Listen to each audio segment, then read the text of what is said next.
Welcome to the Life Unscripted Podcast with Rosabel, the place where genuine conversations meet inspiring stories, personal growth, and a dash of humor. I'm Rosabel, your host, inviting you to embrace life's unpredictable journey. Celebrate your unique story and find joy in everyday moments. Get comfortable, stay curious, and let's explore together. I'm scripted, unapologetic, and unstoppable. Welcome back to the Life Unscripted Podcast with Rosabel. I am Rosabel, your host, and today I'm thrilled to be joined by Dr. Michelle Maidenberg. She is a psychologist, an NYU mindfulness instructor, nonprofit founder, and she's also an author whose work centers on helping people unleash their best selves. Michelle, thank you so much for being here today. Thank you for having me. I appreciate it. My pleasure. So to start us off, would you please tell our listeners a little bit about your background? Sure. Depends what you want to hear, but I will tell you. So I'll start off with saying that I have 4 children, my most prized possessions, and from ages 25 to almost 17, which is mind-boggling to me. 3 boys and a girl. 3 dogs. I love dogs and I love pets. So I have a private practice in Harrison, New York, and I see, really it's more about the treatments that I do than the individuals that I see, but I do CBT, which is cognitive behavioral therapy, ACT, which is acceptance and commitment therapy. I also do EMDR, which is that little light bar behind me, which is eye movement desensitization reprocessing, which is known to be more of a, kind of a trauma treatment, but I use it with, for all different things. It's used a lot more extensively these days. And then polyvagal theory, mindfulness, kind of a sprinkling of a whole bunch of different things. I'm also a Psychology Today blogger, and I love writing, and I wrote 2 books. I'm also working on 2 more, hopefully, in the coming future, which I'm really excited about. So I love writing. It's my kind of golden shadow where it brings out my creativity, and, I just love to help people. So I really try to do that in a whole bunch of different outlets. And then I have a nonprofit, like you mentioned. It's called Through My Eyes, which is THRU, My Eyes, and it offers free clinically guided videotaping for chronically medically ill individuals who want to leave a video legacy for their children and loved ones. So I do a whole bunch of different things. Wow. But I really say, but I have to say that I really love everything that I do. I feel so fortunate waking up every single day and, being in a position where I could really do things, kind of chosen career that I really love. That is amazing. That is wonderful. Thank you. That makes a big difference in all the things that we do. That is very important. Yeah. And a lot of it is compelled from my background, which I think we go into our chosen careers for a reason. So I was definitely born and bred, not because I knew anybody in the field or anybody in my family, but I was naturally like a born healer, I think, since I came into this world. It's kind of the position that I occupied, not necessarily because I wanted to, but I was kind of thrown into it, let's put it that way, from a very young age. My parents divorced when I was like 3. It was a lot of chaos, a lot of adversity growing up. So it kind of forced me to really be in a position where I was, that's how I got my self-confidence and self-esteem, is really by helping others.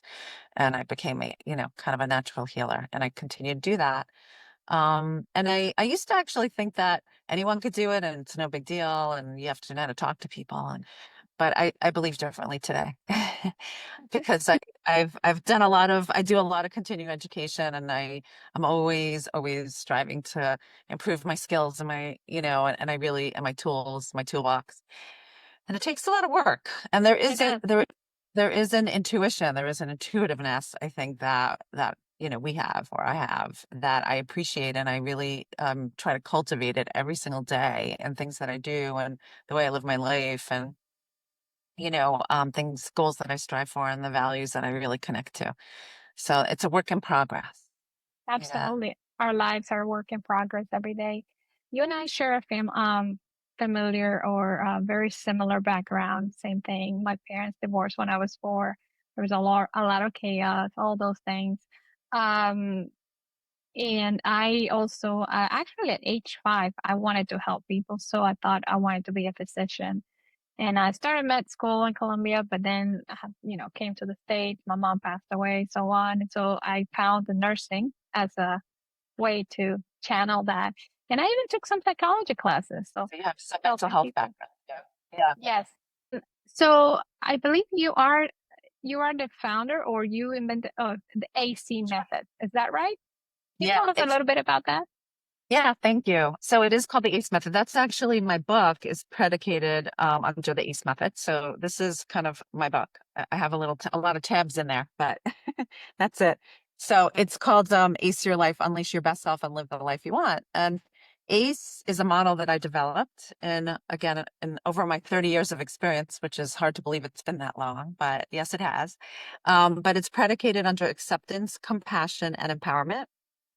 And the way that I really came to the ACE method and how it's really couched is really understanding the way our mind works, our physiology and our neurophysiology, and then also our values, because I also have a metrics by which we use for decision making that is a certain type of way that we kind of poise ourselves, and also a direction that we take when we make decisions that's based on mindfulness and groundedness.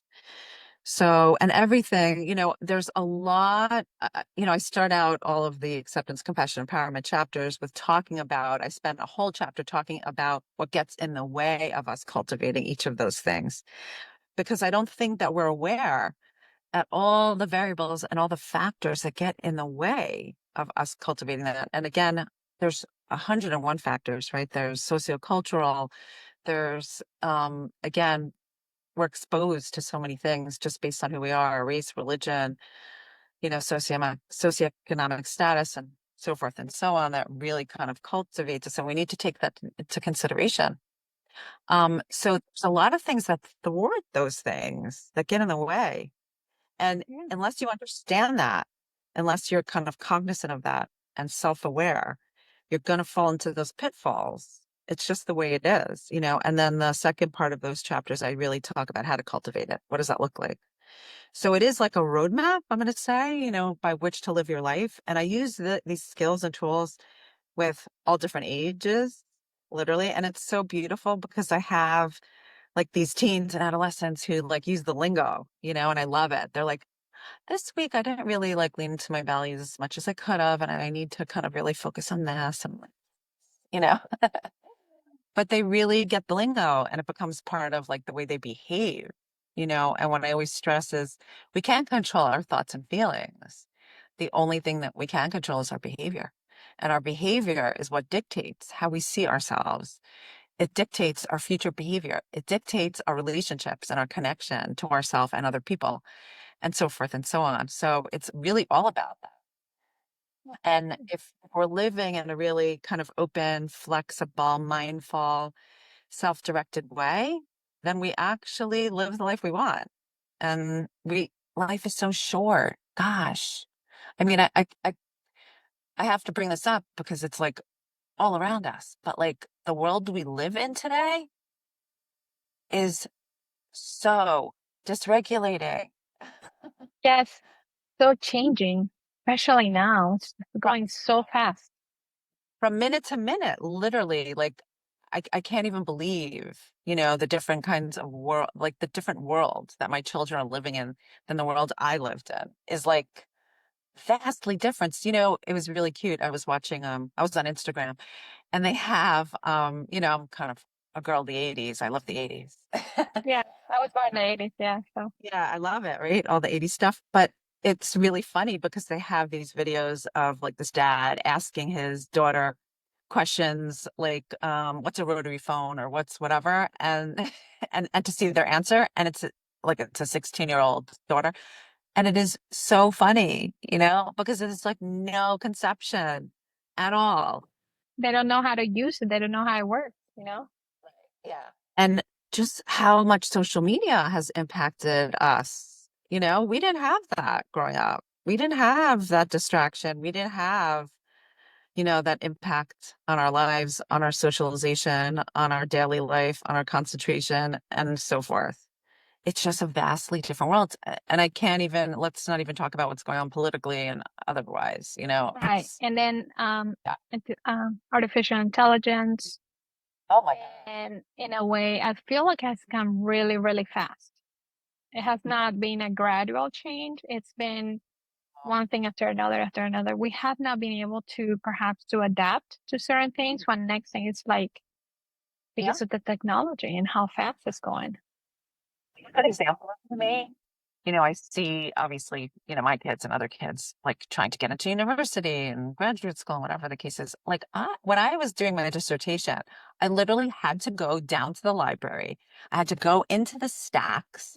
I had to do research. I had to make photocopies. Like, gosh, the effort that it took to just get journal articles, right, on my topic. Now, mind blowing. Minutes like this. Yeah.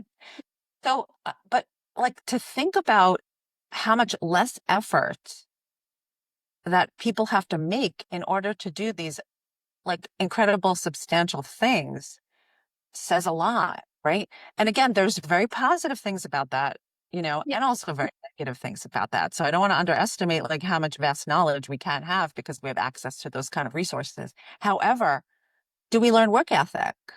And do we Absolutely. learn how to challenge ourselves? And do we learn how to sit through the discomfort? And do we learn? I mean, there's so many different things, coping It's skills. also affected not only, well, emotion and also physiologically, because I also talk about how it shrinks our frontal temporal lobe. We no longer have the whole reward. And, I remember when I actually had to wait for someone to come back, before I could even because there were no cell phones. There was no, I think it's related to that whole gratification. It's now, everything has to be now. Yeah. Yes. And yeah, it's a lot of things too. So so again, there's such a different way, but the skills that I'm talking about really cut across, all these different, like even generations, literally, Right. Because these are things that we need fundamentally just to be good humans, literally, and to function in a way that we're proud of, because life is so fleeting and valuable. And, so it's been really, really beautiful to see people's lives change, by using this methodology. And I know that my life personally has changed drastically myself. So that's been beautiful, for me. Absolutely. Yeah. And you also written a lot and you've spoken extensively about the emotional avoidance. Yes. Yeah. So how does anyone recognize that we're avoiding our feelings, and why it is so critical to name and face it? Yeah. Well, we naturally do that because of our physiology, and our physiology, because our brain, our executive protector, is really wired for protecting us, right, from danger and discomfort. And it's a very reptilian brain. It's a very old reptilian brain. And we're constantly, constantly surviving. Like that is how our brain is wired. And it really, if you think about it, it sets us up because of that mechanism. It sets us up for perpetually avoiding our negative and uncomfortable emotions. It's part of like our humanism. And there's huge detriments to that, and we naturally avoid. And that's what gets in the way and really leads to a lot of stuckness. So like my book, like really is, it's predicated on stuckness. Like how do we get through stuckness? And stuckness comes in all different kinds of forms, right? So like we're talking about, emotional avoidance, which is negative emotions, sadness, disappointment, frustration, anger, and when I talk about those emotions, people really have very visceral, negative responses to them. Like, yuck, I don't want to go there. Right. And I know even for myself, like I could tell you in the past day or two, I've been struggling a little bit and really having to face something that's very painful. And although I have been doing it incrementally because, really working on that, sometimes I reach a little bit of a roadblock. And just even the other day, it was just so painful. And I felt it and I was like, ugh. And I was like, all these things were coming up in my mind of how I could distract, how I could like Right. watch this show and how I could like talk to my friend and how I could do this and do that. And I was about to, like, I was this close to doing something that would have fed into kind of my attachment issues and my fears. And I saw it, like, I saw it. And I recognized, and of course, what was my brain doing? Rationalizing for why I should do it. Because it wasn't all bad. It was actually, I was doing a nice thing. I was doing a wonderful thing. I was doing a generous thing. However, it's because of my attachment where I hope to get something out of it that was maybe a little manipulative, again, internally. And I said, you know what? No, I'm not doing this again. Like, I am not doing this again. And I'm going to Let me ask you this, because I'm a little curious now that you mentioned this avoidance, and you also mentioned the whole cultural thing. And I see that in myself. I grew up in a different culture where we, in a way, we kind of wear our heart or under our sleeve or something like that. However they say, we're very open, and I tend to be like that. I'm not afraid to talk about my feelings but I have had roadblocks here because the how would I say, the culture, the society where I live now, it's more like you gotta. I hear a lot like fake it until you make it. Pretend that everything is okay. We gotta keep composure.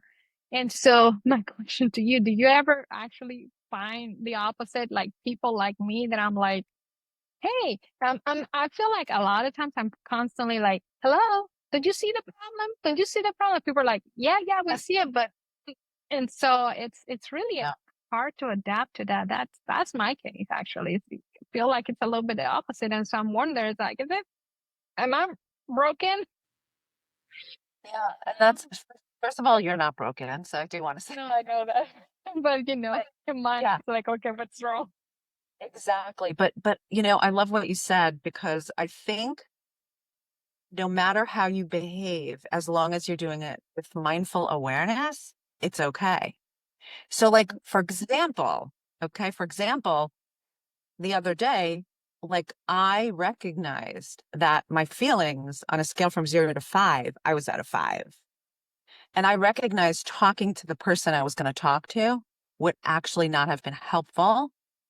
Okay. Because that would mean I would really be leaning into my feelings, but I was too activated where I was not going to be aligned with my values in that moment because I was too dysregulated. However, I was very in my body. I was very, very self-aware in that moment. I was very mindful and in the present moment. So I made a mindful decision to disconnect. That's different than going into a place of disconnection unconsciously and subconsciously. That is very different, because I recognized that I was going to reconnect when I was able to, and I felt proud of myself that I wasn't acting out in an unconscious, like, kind of disconnected way. I see. Yeah. Right? Kind of my Yeah. case. I'm able to talk through and say, hey, I'm not afraid of being me. I'm not afraid of feeling.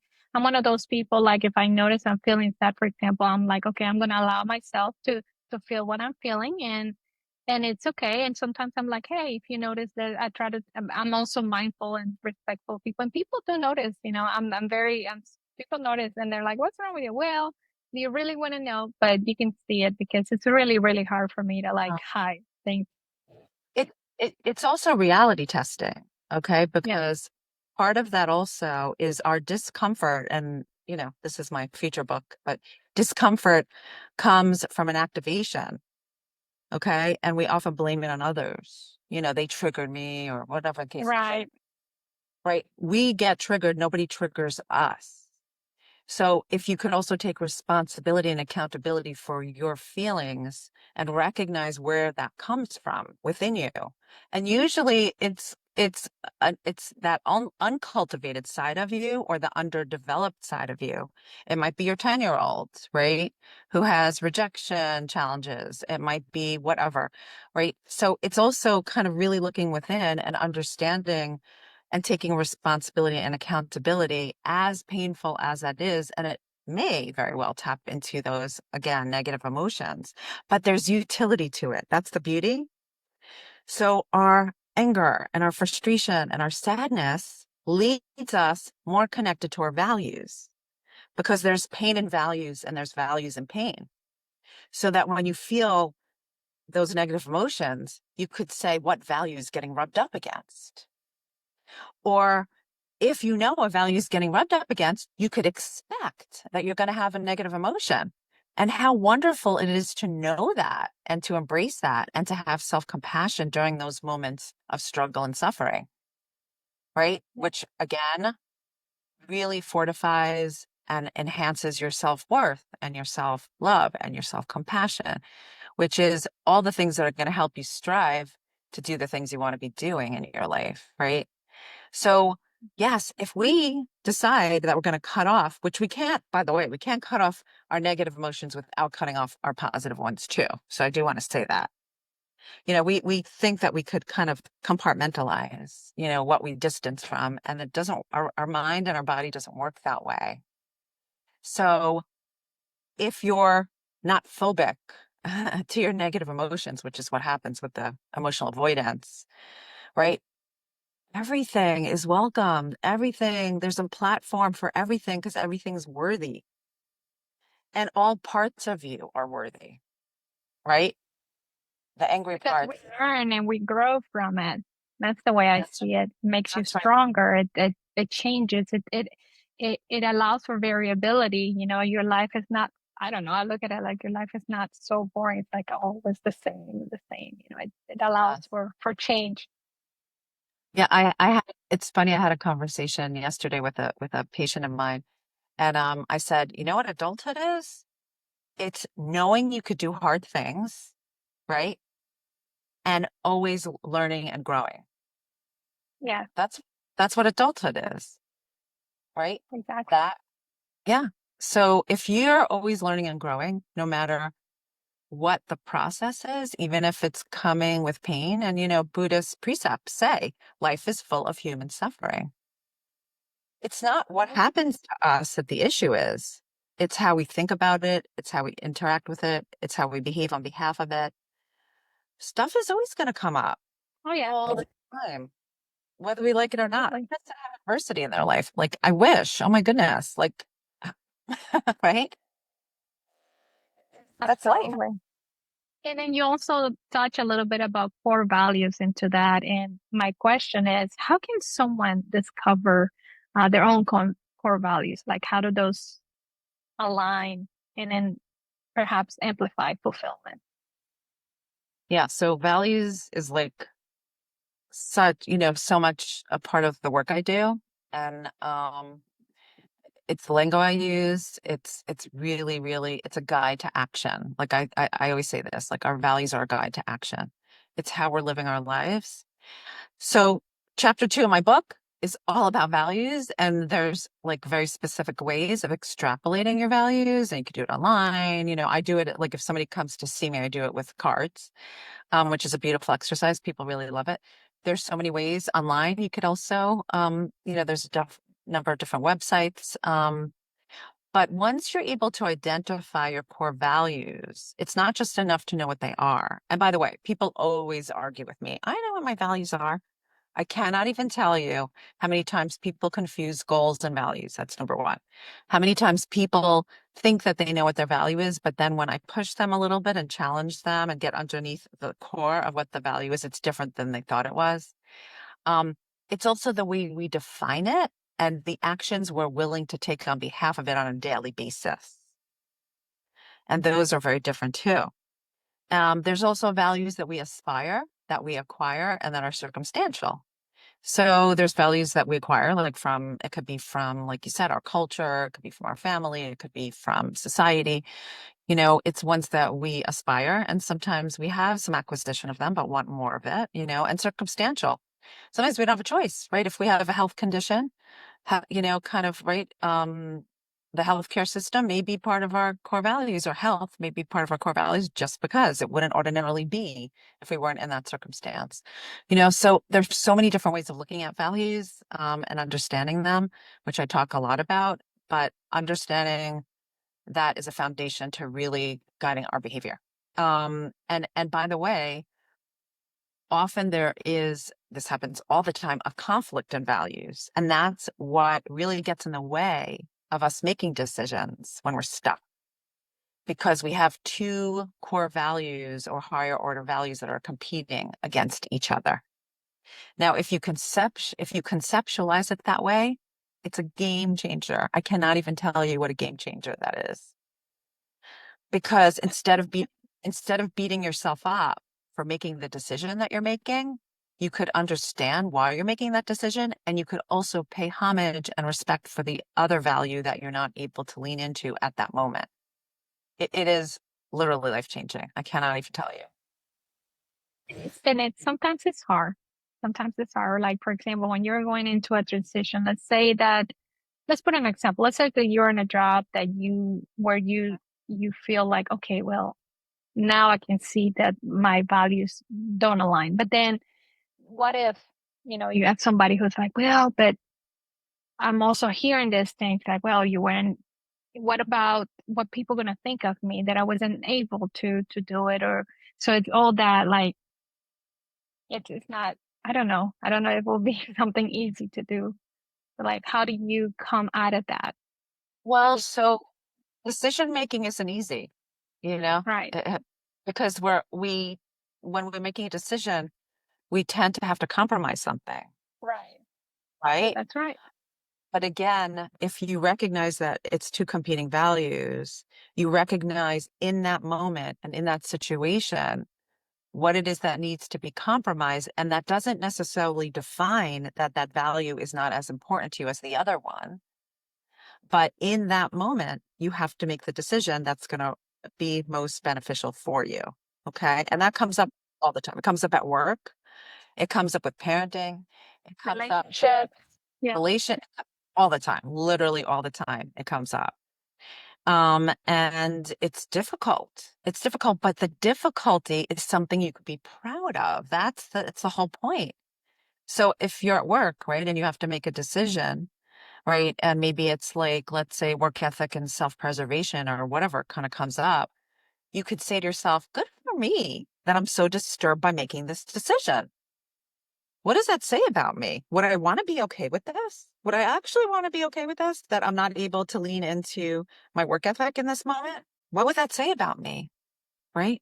But it's really hard for me in this moment to have to make that decision. And I have a lot of compassion being in this position, right? Because this is hard and it's a big struggle for me in this moment. And that's when you can be self-compassionate, right? Which is very important.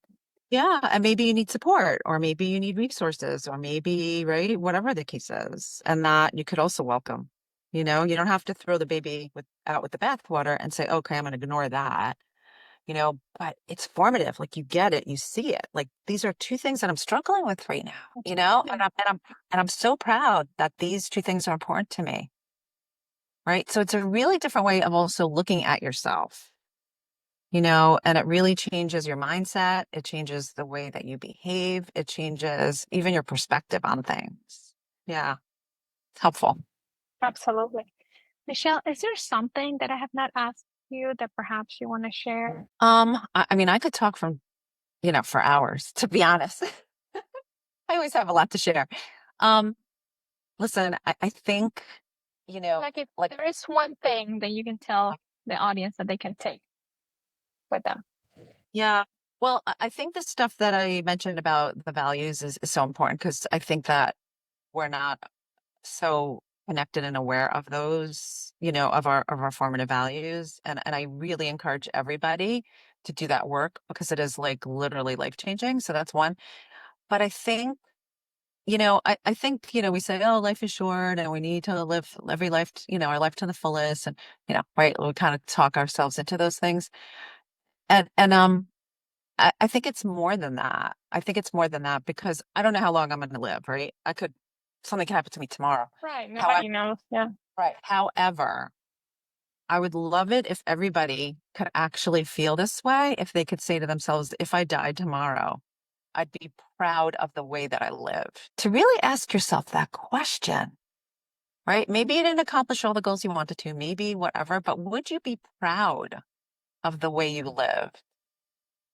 And that's a hard question to answer. And if not, what are you denying yourself and why? Like, what is going on that you're not connected to? And you know what? You never want to be sitting like with shame and regret, because that is a really, really difficult place to be sitting. Yeah. So I want to just say that, you know, that we can make change. And I want to give people kind of the hope. And it's not going to come from outside of us. Boom. It's not going to come from outside of us. We could look for this and that and that and that. It all comes from within. And that is when I tell people that, they're like you could see literally relief. Like, wow. That's one of those questions that can literally change our life. Because when we Yeah. think about that, we'll be like, it's a hard stop. Well, this is how I've been living. Yeah. What if? And it's just, like you say, so many ways. Yeah. Open up doors, opens our mind to think about possibilities. And we have everything within us. That's the beauty. Like everything we need is within us, which is so amazing. We don't have to look outside, and unfortunately, we're acculturated that way to think that that's the case. And that's across cultures, by the way. Yes.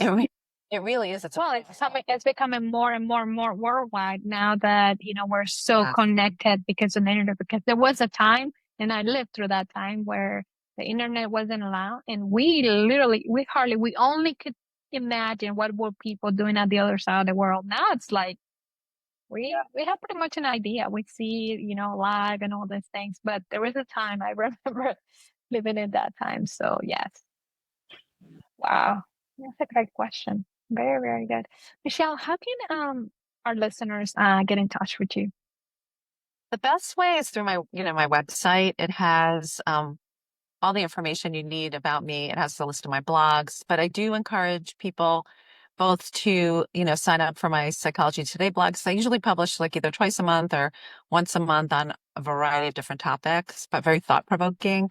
My next one, which I'm so excited about, it's a letter to your inner child. Yeah, it's pretty powerful. I teach at NYU and I just finished my semester and I read it to them. And it was amazing. I had students with tears rolling down their eyes. Yeah, it was really intense. And just to see people's response to it was like very moving for me. And I know when I wrote it, I had tears coming down my eyes. So I really love, like I said, my creative outlet is through writing. So definitely, I also have a YouTube channel where I publish guided meditations, so you could also go on that, and that's Dr. Michelle Maidenberg, and of course all social media. So like I said, I'm always willing to help, and I'm out there trying to help everybody. Wow, thank you so much. Thank you for all you do. It's been such a gift, a pleasure to hear your insights, and even practical too for our listeners. Thank you so much for spending this time with us today. And so it is michellemaidenberg.com, right? That is your website, correct? Yes, Okay. exactly. Very good. And of course, your books are all available: Amazon, Barnes & Noble, Target, Walmart, thrift books, everywhere. Yes. Great. And it's also on audio. The Ace Your Life is on audiobook too. Oh, awesome. So that's important because I'm an audiobook girl. So yes, me too. And I'm the narrator, so that's fun too. Well, I'm going to listen to it because I love it. I have a commute to work every day, and I constantly listening to books too. Yes. And so I at least when I have authors that come to my show here, and at least I can say, okay, if you have an audiobook, I will listen because I want to learn more about you. I want to. By the way, I'm always if you do listen to it and you have questions, I'm always happy to come back on. So just want to say that too. Yeah, I will give you feedback. And that's important. I'm an author myself, and so I know how important it is to not only see the work but also write about it. Leave reviews. Those reviews are very, very important. So I always encourage my listeners, the readers, to say something. Thank you. Well, thank you again. We appreciate you, and for all of our listeners, don't forget to subscribe to the Life Unscripted Podcast with Rosabel. Thank you, Michelle. Thank you. I want to invite you, yes, you listening right now, to check out my book, The Courage to Succeed: A True American Dream. It is available now on Amazon and also Barnes & Noble. This is a story of resilience, grit, and what it really means to chase your dreams, even when the odds are stacked against you. If you ever face fear, failure, or uncertainty, this book will meet you right there and remind you that courage always has a voice. Just search The Courage to Succeed at True American Dream by Rosabel Zohfeld on Amazon, or head to the link in the show notes, because your dream is worth it and your courage can take you there.